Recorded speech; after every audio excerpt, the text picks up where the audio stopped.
everyone, this is Tory and I'm Mama Wanda, and I just thought it would be helpful and encouraging to chat with Tory, who's changed her lifestyle radically a few months ago. Tory and I have known each other for the last 5 years through our daughter Gabby, who had the privilege of learning and studying with her during her high school years, doing music, started with piano, and then she converted to singing. Tory's a singer, a musician, very accomplished, and has an amazing flourishing business called Cherry Blossom Music. So anyone in Durban who is wanting to sing, wanting to play an instrument, or just be inspired, you are phenomenal. You brought out the best in Gabby, and for that we're forever grateful. She has a love for music and she doesn't hate it. And I think one of the keys to how I approach this lifestyle is knowing what your gut can and can't digest easily. I don't believe in diets. I think it needs to be a lifestyle and be doable with nice tasty food and not boiled spinach and plain chicken. So what I do is include your blood type, which I think is huge in some cases, and it's a low carb lifestyle, but obviously the gut, we concern ourselves with the gut to make sure it's doing well, and then the rest of the body functions well. So Tory's going to answer a couple of questions so that you can be hopeful and encouraged. So Tory, what was the hardest adjustment you had to make? I've been thinking about this, and the hardest thing for me, first and foremost, was I'm not a very good planner. So until I met with you and you gave me a plan and a solution, I wasn't planning what I was eating. I was eating whatever was there. I was stopping at the shop every day on the way home from fetching a kid from school, and so I had no planning. So there was nothing in place that made it easy for me to eat what I should be eating. So the hardest adjustment was planning ahead. Firstly, for me, I got there eventually. And the second hardest thing for me was, that first day I chatted to you and you said, okay, let's go on this journey. I'll meet you on Friday, but in the meantime, cut out bread, carbs, dairy and sugar. And I smiled and said, okay, and I just turned and I said to my husband, what am I going to eat? Because is there anything else to eat, you know? So I was like, my name's Tory and I love bread. Like, I just lived on bread and pizza and pasta. So the hardest thing for me was to try and get my head around, I'm going to eat when I'm hungry and I'm going to get full, and it's not going to involve bread, to be honest. I was eating a lot of bread. That was easy, simple, and quick. Yeah.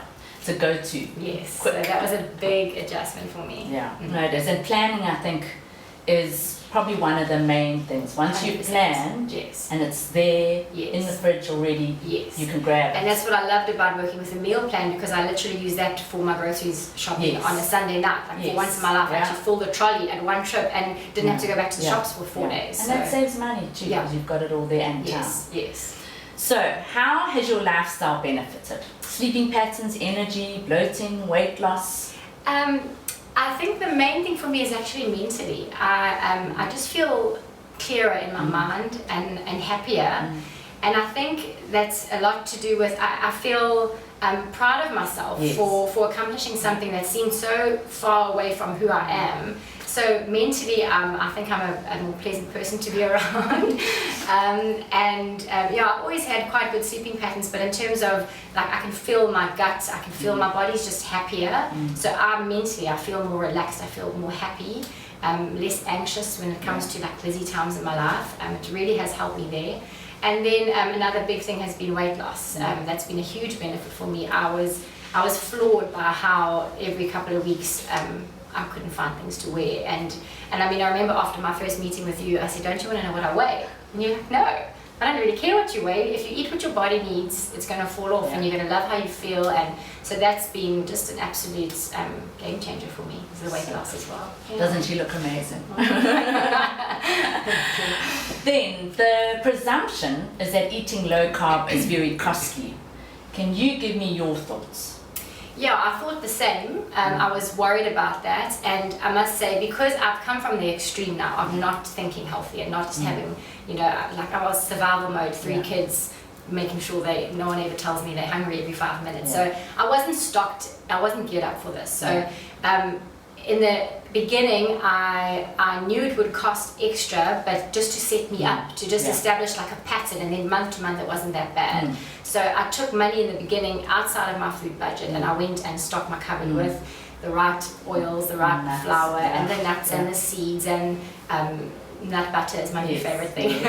Like you said, it would become. So in the beginning, it was a little bit of an outlay, only because I wasn't stocked up. And then from there, month to month, it's a little bit more, but it's not as much as I thought it would be. But you know, I say to my friends, when I go for that 100 rand nut butter or that 70 rand carb clever mayo, I'm thinking, well, I'm not buying biscuits and chocolates every second, third day. And you're not getting sick. And I'm not getting sick. I'm not getting flu. I'm not going to the chemist for sinus medicine, and because my body is happy.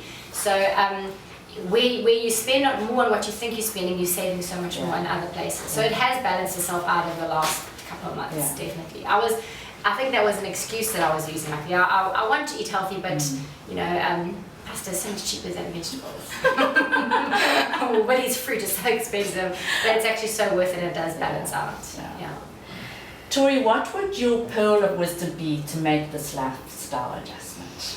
I actually made a note when you asked me, when you mentioned that before. I think the number one thing is that this can really work when you are 100% ready in your mind. I agree. Hey, like it's something like everyone thinks, oh, it would be so nice to be a couple of kgs lighter or to feel a bit healthier, but if you try something, you won't maintain it. You try to cut this one thing out and be extreme. But I remember the day, I remember how I felt, how I looked, and what was going on in my mind when I contacted you. I know exactly, I can pinpoint the moment, and I felt I'm ready to do something about how I'm feeling. And so I think my advice would be to be ready before you do it. You're not always, it's, you know, like you can't wait for a aha moment, but just be ready and know that it's going to be so worth it. And then the other advice I think I'd have is if you're going to do it, you've got to go in all in. Yes. You've got to go in. It was the mindset that you taught me that you're not embarking on a diet. This is the new you. So I know now, like when you're on a diet or when you're thinking you want to be lighter, you live till the Friday, and you say, it's the weekend, it's Friday, so now I'm going to have cake. And you stay away from cake and sugar because you're on a diet. But now I genuinely stay away from it because you taught me that sugar is bad. I don't actually want it in my body. So now, like, it's Friday, what can I have as a treat that's good for me, but that's going to taste yummy? And that's what I loved about your mindset about it, because you also love yummy things. Absolutely. So to just be 100% ready, but then when you go on, when you decide to start this journey to do it, you can't say, okay, I'll do it, but I'm going to have a cheat day, or I'm going to do this on the weekend. It has to become 100. So I followed your meal plan religiously to the T for a good 5-6 weeks without veering off at all. And then that's the first time in my life I've seen consistent and great results. And then since then I kind of know what to do on my own now. And the amazing part was when you went on holiday. For the first time you said, I don't want to stop. Not going on holiday and have all the wrong things and then to go back again. So when I used to, when I go to a restaurant, I'm feeling stupid saying this, but like I would just go straight to anything that looks mildly Italian. Like I'd go straight to the pizza and the pasta, and now I just look for other things, and it's just as good. No, it's wonderful. What do you miss the most, or don't miss? I thought my answer probably would be bread, but I don't actually miss it that much. I said to my husband the other day, I said, who am I? Like, who am I become? That if we have like family burger night, and before I'd be like, keep the patty, I'll just give me the roll. Like, and now I don't miss it. I like bread, but so that question I would expect I would have said bread, but I actually don't. That's the wonderful thing, is that as you get over it, you enjoy what you're having. So that feeling of feeling bloated, you don't want it anymore. But it takes a bit of time. It does take time. So Tory, what have you found and learned that you never knew about? About myself, or just about in general? Well, with food, that's changed your journey, which you would never expected. And now it's like, wow, okay, that is what helps me or works. I think in terms of food, what I've learned is that fat is your friend. Like fat is good. Good fat. Yeah, yes. good yes. fats, and what you've taught me. So I found that by making sure that I add fats every time I make food or make a smoothie, I make sure that there's fats in there, and I find that I just feel so constant, and I don't feel like I'm starving and then I'm full, and I'm starving and I'm full. So I think that's the main thing I've learned, because so the fats it's really helped. Yeah. And then the other thing is that there are alternatives. It's like another world that I didn't know about. So I'm sending you photos from the spas. It's okay. But things like, because sometimes you feel like you want to have carbs, or at least something that feels like carbs. And I know I can have pumpkin and all those things, but I've always loved wraps and tramazines and things. So the fact that there's wraps out there that's made from vegetables and cheese, and you can put delicious chicken and a good mayo in there and salad, I'm thinking, I'm not on a diet because it's so yummy. Because sometimes you just want to like put something in your mouth that feels like you're eating bread. And it's lovely to have Woolworths that have carb clever food. Loafers, Robin owns that in Durban North. And that's where I get that truly good, those veggie wraps. Yes, I mean, those are wraps. such a lifesaver. She does. Vegetable bases and pizza bases. Yes. And they do beautiful rotis, non-chili rotis, beautiful brownies. They're full variety. I mean, you can make yourself, again, to save money, you can make it, but if you haven't got the time, you can, there are places. So Tory, I'm just so thrilled and so amazed at what you've done, and it's such an encouragement to me, because it's not easy, and I think that's where you don't have huge amount of successes, because people just battle to make a radical change and want it that enough. And I must say, it's easy to look back and go, it seems so wonderful, I made all the right choices, but those first 4 weeks were very hard. They were very hard. I had to kick a lot of bad habits. So it was hard, but it's so worth it. But at the risk of sounding cheesy, like, it would not have been possible without you and your support. And so thank you so much for everything. No, it's been amazing. And I want to help so many more of you. So thanks to Tory